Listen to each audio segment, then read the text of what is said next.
Thank you, Joe. It was great to hear you speak tonight, and I'm looking forward to reading your book and learning a little bit more about your experiences while you were overseas.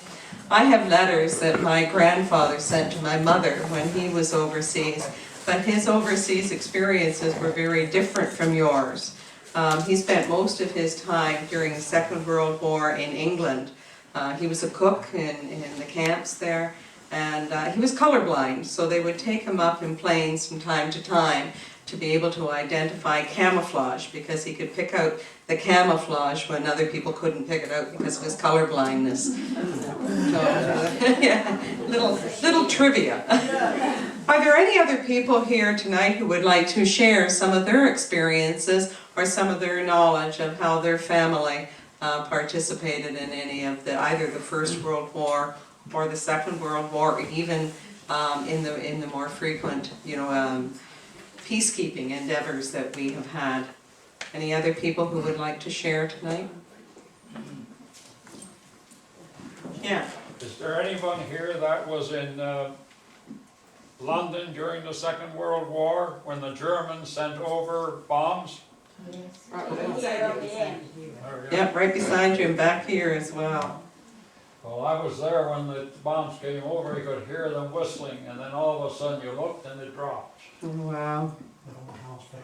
Yeah. Yes. The bombs that Joe is referring to are those flying, the V-bombs, and they came right over our house on the way to London. I lived in Holland at the time, Yeah. and they had a peculiar sound, and tell me about it. And they didn't have a very good guidance system. Their only system was when they ran out of fuel, they came down. And they used to land in our area occasionally because I guess they ran out of fuel or whatever. Mm-hmm. And they made one hell of a hole when they came down. Oh, wow. No ways about it. Yeah. And I was just, in those lines, I was just talking to my cousin in the Netherlands just 2 weeks ago, and they were harvesting potatoes in a field. And she said that in that particular area there was a lot of action. And she said every year we still dig up in the potato digger. We still get old armaments come up with the potatoes, even to this day. Oh, wow. Hopefully they don't have any bombs coming up. They call in experts to every year in the potatoes. They're still there. Oh, boy. That's incredible, after all of that time. Yeah. Yes? Well, I don't have much of a story, but my dad was a glider pilot for the British Army. And he only ever went in a couple of missions because he got captured. They flew their gliders in with tanks behind the enemy lines across the Rhine, I think in Holland. Market Garden. Yes, one of them was Market Garden, one of them was Varsity.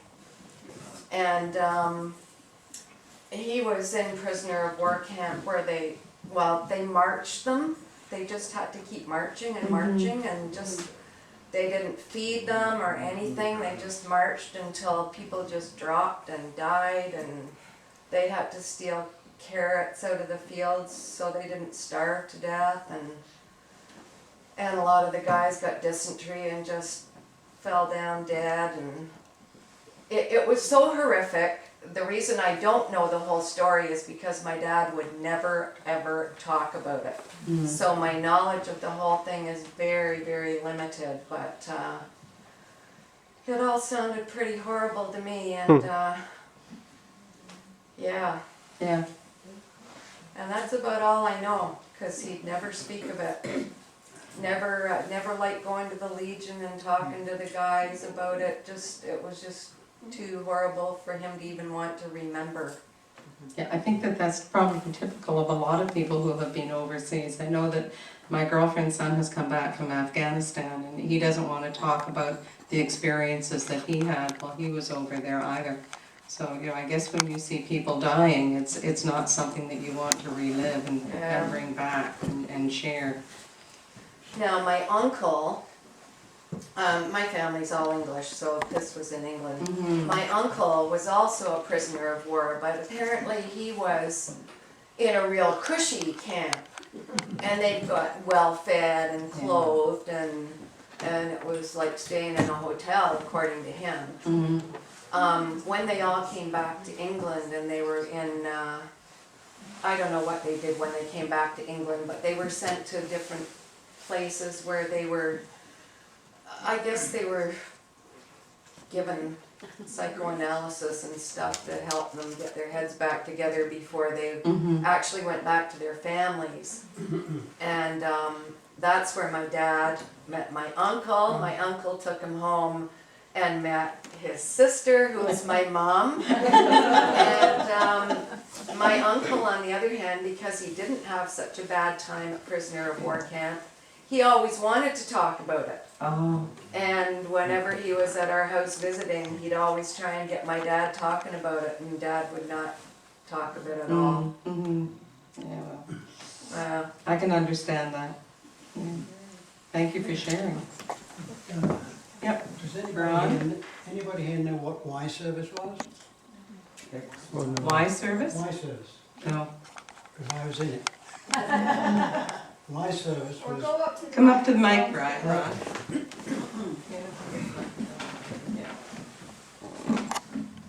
can you hear me? Yeah. Y service was a branch of the armed services which was governed actually by MI5, military intelligence. And I was a Y service Japanese intercept operator, which means I had to learn Japanese Morse code, in which there were 74 symbols. And we worked with the Navy. We were naval Y service. So although I was in the Air Force, I worked for the Navy and I was in Y service. With the Navy, we used to go down, when I was in India, we go down the Malacca Straits, and they'd usually be about 8 hours. We go on board ship and go right across the Bay of Bengal from India and down the Malacca Straits between Malaysia and what's the other side of the Malacca Straits? Anyway, the Japanese were on both sides, and we'd go down, and while the planes took off from the carriers and bombed the coast, and the Japanese were coming over and bombing us, we, Y service operators, would sit up in the cabin near the bridge and listen to what the Japanese were sending out, so we knew exactly what they were saying. That was my job during the whole of the war, Y service operator. And as I've seen tonight, not many people know what Y service is. But it's a branch of the forces which is actually governed by MI5. That's it, okay? So that's what I do. Ron, you said you could listen and you could listen what the Japanese were saying. Could you understand it? Yeah, you spoke it. No, we didn't have to understand it because they would send out the messages in katakana. You know what katakana is? No, I don't speak. Okay, well, the Chinese language has 7,000 approximately written characters. Japanese consists of 3,000 of those Chinese characters. Then they have a kanji system where they reduce those 3,000 to a small number, and then there's 75 symbols they've reduced to katakana. And katakana is where a language like English or German or French can be read in syllables. So they send out to 2 more symbols. It would be 4 actual syllables, or 2 syllables. Give an example. Da-da-da-dit in Morse code. Anybody know what da-da-da-dit is in Morse? No, da-da-da-dit. B, that's B. Okay, so B, you'd write it down as B, and then when you got the whole message, B would be translated into ha, H-A. Now they send out B niggery, which is B with an I behind it, da-da-da-dit, did it. That would be pa, ha, pa. And if they send out B honegry, which is da-da-da-dit, that's one symbol, that's a B with a degree sign, that is pa, ha, pa, pa. So say there are 70 symbols in Japanese language. We had to learn those, learn to take them down at high speed, and then that went back to MI5, and then MI5 back to knowledge. So it was an unusual job and not many people heard about it. Yeah.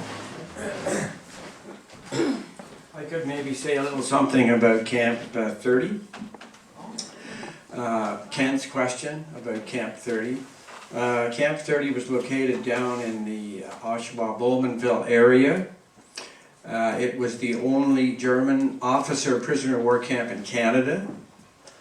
It's been in the news quite a bit in the last couple of years, mainly because there's been a crusade on to preserve the few remaining buildings that were in this camp. And there was a fire in one of them. Someone set it on fire. And as I say, it was a camp for German officers, some of the highest ranking German officers. And one was a U-boat commander, and they had it all planned out. They dug a tunnel. They had it all planned out. They were going to get this guy out to Lake Ontario. The camp was on Lake Ontario, so they were going to get him out to Lake Ontario, then in the St. Lawrence River, and out to the Atlantic Ocean. And there he would be picked up, of course, by probably a German U-boat. So there is still a brick building there where the German officers stayed. There are still piles of dirt from the tunnel that they dug. You know, you have to do something with this dirt when you dig a tunnel.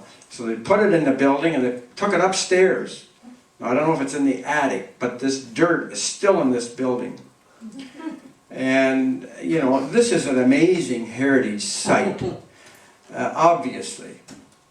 Probably the only thing like this left maybe in Canada. And a developer owns the property, and it is going to be developed. And no one was coming to the rescue of this important site. So the last I heard was that they were going to preserve this brick building. And exactly what they're going to do with it, I don't know, but at least hopefully it will be preserved. But it was a POW camp for German officers.